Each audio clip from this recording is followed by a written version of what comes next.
Boa tarde, pessoal, tudo bom? Meu nome é Christian, eu sou professor de matemática na Vetor Educação, aqui em Brusque. Eu estou fazendo essa aula voltada para os alunos de oitavo e nono ano que estão com muita dificuldade nas matérias de sistema linear e matemática. O exame está agora na porta, então essa aula é dedicada a todos os alunos do sistema ângulo que podem ter interesse nessa matéria. Eu sei que vocês têm bastante dúvida, então vamos falar bem rapidamente a respeito desse assunto. Essa é uma primeira aula, depois vai ter outras complementares. Deixem aqui nos comentários as dúvidas de vocês e a gente vai respondendo isso ali e gravando novos vídeos com mais informações para vocês, tá ok? Vamos nessa! Bom, pessoal, agora vamos para a nossa segunda parte. Aqui eu vou apresentar para vocês um pouquinho da escola. É uma escola Vetor, é uma escola que trabalha com aulas particulares de forma virtual e presencial aqui em Brusque, Santa Catarina, e nós somos voltados para alto desempenho. Então, eu sou professor de matemática e eu vou dar uma forcinha hoje para vocês, relembrando alguns assuntos que caem referentes a esse exame que vai acontecer nos próximos dias, referente à parte de sistemas lineares. Vamos nessa? Pois bem, primeira parte, a aula vai ser subdividida em 4 partes. A gente vai dar uma olhada na nossa programação, depois eu vou fazer uma revisão da nossa base, uma parte de raciocínio básico e alguns exercícios para vocês entenderem e conhecerem um pouco mais, certo? Então, vamos nessa. Essa é a nossa primeira programação. Beleza, para falar a respeito de sistemas lineares, a gente primeiro precisa falar um pouquinho a respeito de equações. Pois bem, quando a gente fala a respeito de equações, certo? A gente tem que lembrar o que são estas equações. Bom, uma equação é qualquer lugar onde a gente tem uma situação de igualdade. Então, se está rolando uma igualdade nesse processo, é ali que a gente vai atuar. Depois, nós temos essa situação voltada às igualdades, onde eu posso ter que 40 igual a 4x mais 6, como está apresentado aqui na setinha para vocês. Isso é uma equação, né? O fato de ter um sinal de igual já faz ele ser uma equação. Isso daqui garante uma propriedade que é legal de você lembrar, que tem que tomar cuidado, que é o seguinte: o sinal de igual funciona tanto da direita para a esquerda, quanto da esquerda para a direita. Então, estas duas equações que eu coloquei aqui representam basicamente a mesma coisa. Você não precisa se assustar com isso. Ai, professor, estou acostumado a usar o meu resultado sempre à esquerda, estou acostumado a usar o meu resultado sempre à direita.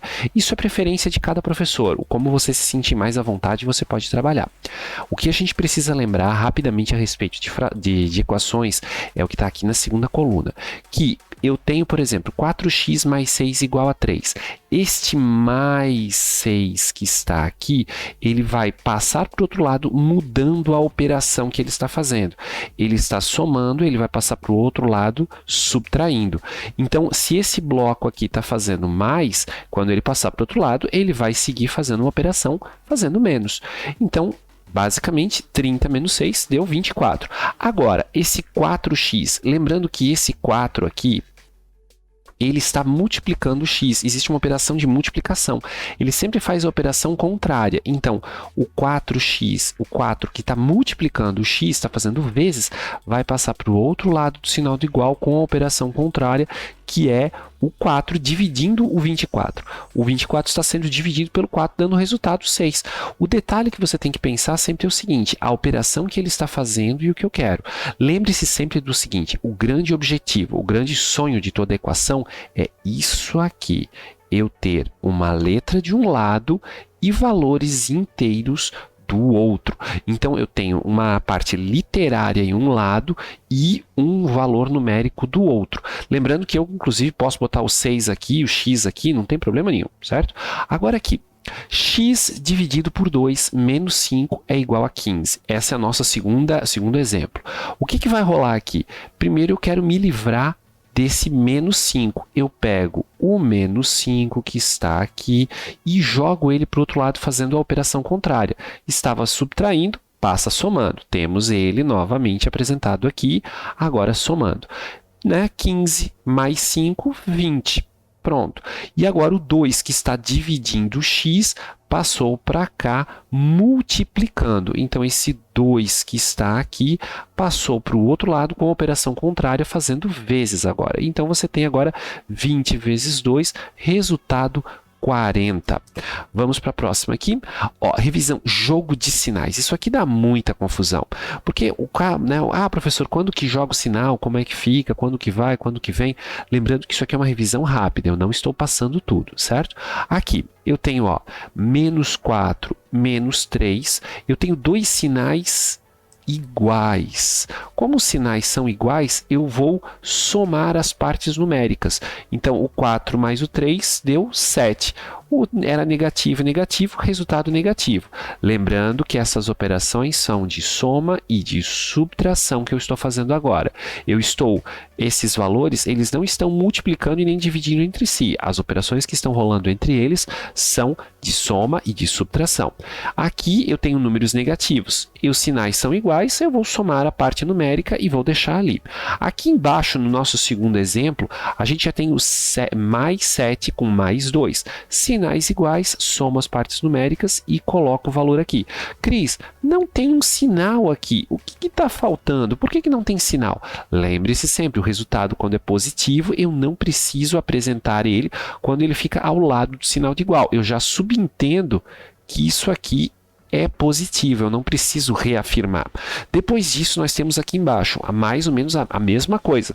O que está rolando aqui? Eu tenho 5 mais 3. É o tradicional, você vai dar 8. Parece fácil, né?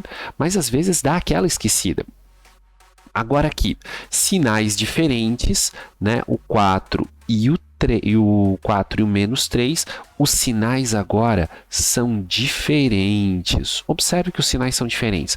Como isso está acontecendo, eu vou fazer uma operação de subtração, vou descontar um cara do outro, o maior menos o menor, e o resultado prevalece o sinal do número com o módulo maior.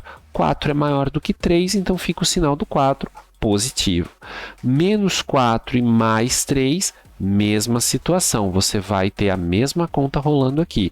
Menos 4 mais 3, sinais diferentes, um menos o outro. 4 menos 3 deu 1. Sinal diferente, prevalece o do maior. No caso, o sinalzinho do 4. Certo?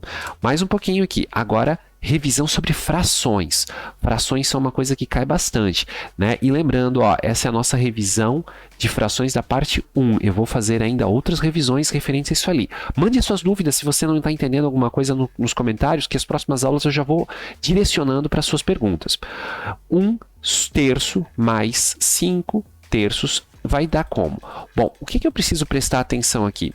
Lembrando, esse cara aqui de cima, a gente chama ele de numerador. Eu vou colocar um Nzinho aqui para a gente diferenciar. E esse cara aqui de baixo, este 3, a gente chama ele de denominador. Então, eu tenho um numerador aqui em cima e um denominador aqui embaixo. O que eu tenho que lembrar? Este denominador, se os meus denominadores forem todos iguais, como está rolando aqui, na soma dessas frações, o que vai acontecer? Eu vou simplesmente manter ele aqui dentro. Só vou continuar, ele permanece, ele não sofre nenhuma operação. E eu posso simplesmente somar estes dois valores aqui em cima, o 1 mais 5, dando o resultado 6. Bem simples, né? Mas lembrando o seguinte, isso só acontece quando os denominadores são iguais. Agora aqui, eu tenho 2 sobre 3, 2 terços, vezes 5 terços. Agora, olha o que vai rolar. Eu estou fazendo agora uma operação de multiplicação. Quando rola uma operação de multiplicação, eu vou multiplicar os valores dos numeradores e vou multiplicar os valores dos denominadores entre si. 2 vezes 5 deu para mim 10. 3 vezes 3, resultado 9. Então, relembrado isso dali, vamos agora para a nossa operação de sistemas lineares. Pois bem, quando a gente fala de equações, é muito fácil a gente perceber elas. Eu tenho, por exemplo, 4x mais 8 é igual a 12.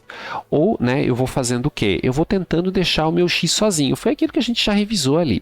Mas num sistema linear, perceba uma coisa. Aqui eu tenho uma incógnita, que é o x, que eu não sei quanto que vale, mas ao longo da minha equação eu encontro que x vale 1. Esse é o valor que x vale. Em qualquer situação do universo eu tenho x. Agora aqui, observem só, quando eu tenho um sistema, eu tenho uma dúvida, e essa dúvida é porque eu passo a ter x e y. Eu tenho duas incógnitas. Eu tenho uma linha de informação, duas incógnitas não consigo fazer. Mas o sistema garante para a gente, com essa chave, que eu vou ter duas informações, duas equações que estão me dando informações a respeito deles. E com isso eu posso encontrar os valores. Então, pessoal, para a gente começar a falar realmente de sistemas, a gente tem que ter o seguinte: são duas informações, são duas equações que me dão dados a respeito disso dali. Uma equação que eu vou chamar de 1 e outra equação que eu vou chamar de 2. Quando eu faço essa separação, eu posso aproveitar esses dados. Olha só o que eu vou fazer de legal aqui.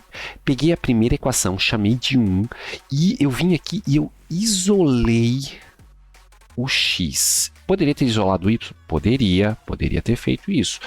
Eu isolei o x na primeira equação. Beleza.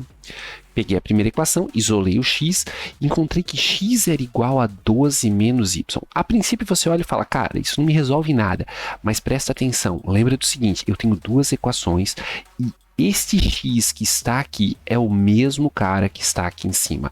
Então eu posso aproveitar um dentro do outro. E essa é a melhor sacada que você tem que ter. É a única, se você souber disso, 90% das equações do que você vai fazer a respeito de sistemas lineares, você consegue resolver com isso. É pegar e ver que x é igual a 12 menos y. Isso quer dizer que qualquer x vale 12 menos y. Então eu peguei a equação 2, separei ela, trouxe ela para cá e comecei a trabalhar em cima dela. X é igual a 12 menos y. Isso é um bloco. Todo x vale 12 menos y. Então isso quer dizer que este x que está aqui na minha equação 2 vale 12 menos y. Então eu substituí. Fiz a substituição. Cara, agora ficou fácil, porque o que aconteceu? Eu tenho uma equação que só tem uma incógnita, aquela que a gente já conhece como resolver. Agora eu tenho, quando eu faço essa substituição do x, eu tenho que botar parênteses para representar que eu fiz essa substituição, e se ele estiver multiplicando x, eu vou precisar fazer a multiplicação do conjunto todo. Então, esse 2 está multiplicando o 12 e o menos y, então eu vou ter que fazer aquela regra de proporcionalidade distributiva com todas elas, e aí vai dar 2 vezes 12 deu 24, 2 vezes menos y. Juntei esse negócio todo, menos y com menos y deu menos 3y, joguei o 24 lá, eu joguei o menos 3y para o lado de cá, fiz a troca de sinal, porque ele era negativo, passou para cá, ficou positivo. O 1 que estava aqui sozinho, eu passei para cá, ele estava positivo, ficou negativo. Acabei com 24 menos 1 é igual a 3y. Olha que informação importante. Daqui ficou fácil, 24 menos 1 dá 23. O 3 está aqui multiplicando, passa para cá dividindo. 23 dividido por 3 é igual ao meu y. Agora eu só tenho que fazer o fechamento. Achei o valor do y. Volto para a minha equação 1 e substituo aqui. Este y que eu achei aqui vale o mesmo tanto que esse y do lado de cá. É isso que você precisa saber. Encontrei que 23 sobre 3 é igual ao meu y, vou trocar aqui dentro. Fiz a substituição, agora eu estou fazendo uma soma onde os denominadores são diferentes. Essa parte não foi contemplada nesta revisão, mas você resolve isso fazendo um mínimo múltiplo. Você pega esse 3, faz um mínimo múltiplo, o 12 vai virar 36 menos 23, você encontra que x vale 13 sobre 3. E aí você achou, e essa é a resposta. Você achou o valor do x, você achou o valor do y, fechou a conta, acabou. Agora é só alegria. Ah, Cris, mas por que você pegou a equação 1 e não pegou a equação 2? Posso pegar para você. Peguei a equação 2, isolei o x. Isolei o x aqui. Equação 2 está aqui em cima, separei ela aqui embaixo, achei o x. Por que ficou um pouquinho mais enrolado? Só porque aqui ficou uma fração, mas não tem problema nenhum, é a mesma conta. Esse x que eu achei aqui é o mesmo x que está dentro da primeira equação. Fiz a substituição de um dentro do outro, fiz a substituição com parênteses, lembrando o seguinte, não precisa ter medo de parênteses, parênteses não quer dizer nada, parênteses só tá, isso aqui é um bloco só, se tiver multiplicando tem que multiplicar todo mundo, se não tiver, tem que fazer operação com todos, é só isso. Retirei o parênteses, agora, tenho aqui um denominador 2 para um y que não tem denominador, preciso fazer um mínimo múltiplo, vou encontrar as contas aqui, cheguei em, no caso, 1 mais 3y sobre 2. Esse 2 que está aqui dividindo, passa para o outro lado multiplicando, fiquei com 12 vezes 2, deu 24, o 1 que estava aqui positivo passou para o outro lado, ficou negativo. Lembra, o meu sonho é fazer o quê? Deixar uma letra sozinha de um lado e o meu resultado do outro. Encontrei 23 sobre 3 como sendo o meu resultado do meu y. Achei o y, faço a volta. Ah, professor, viu só? A conta ficou maior, é mais difícil dependendo de qual equação que você pega.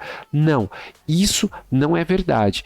Todas as contas vão dar exatamente o mesmo resultado. O que pode acontecer é que você vai precisar de mais espaço para poder fazer ela, que foi o que aconteceu aqui, porque eu tive mais contas com fração e isso ocupou mais espaço no meu slide. Eu terminei ele aqui, fiz a substituição do y com aquele dado que eu tinha lá, que era o 23 sobre 3, que nós achamos também antes, mínimo múltiplo, encontrei 3 mais 23 sobre 3, ficou esse 2 aqui, esse 2 está sobre 1, mantenho a primeira linha de equação, multiplico pelo inverso da segunda, isso também são propriedades de fração que a gente vai ver mais para frente, e cheguei aqui em 26 sobre 6, e aí simplifiquei, né, fiz um processo de simplificação. Cris, como é que eu identifico quando eu preciso simplificar? Eu vou dar a dica mais genérica que você vai poder encontrar. A pergunta que você tem que fazer é par? Se o valor em cima e o valor embaixo da fração são pares, dá para dividir por 2. Eu tenho que dividir uma vez? Não, quantas vezes você conseguir. Um deles ficou ímpar. Beleza, travou ali. Os dois são pares? Vá dividindo por 2. Vá dividindo por 2 quando for par. 26 é par, 6 é par, dividir os 2 por 2, 13 sobre 3. E um abraço, é isso aí. Bom, agora, se você quiser continuar estudando para essa aula, na descrição desse vídeo aqui embaixo você vai encontrar um link que vai levar você para um Google Forms, onde você vai poder responder uma listinha de exercícios que você vai ter totalmente base a partir da revisão que você fez aqui comigo agora, né? Tente fazer os exercícios, é importante, reforce isso e continue se preparando para o seu exame. Valeu, pessoal. Fui!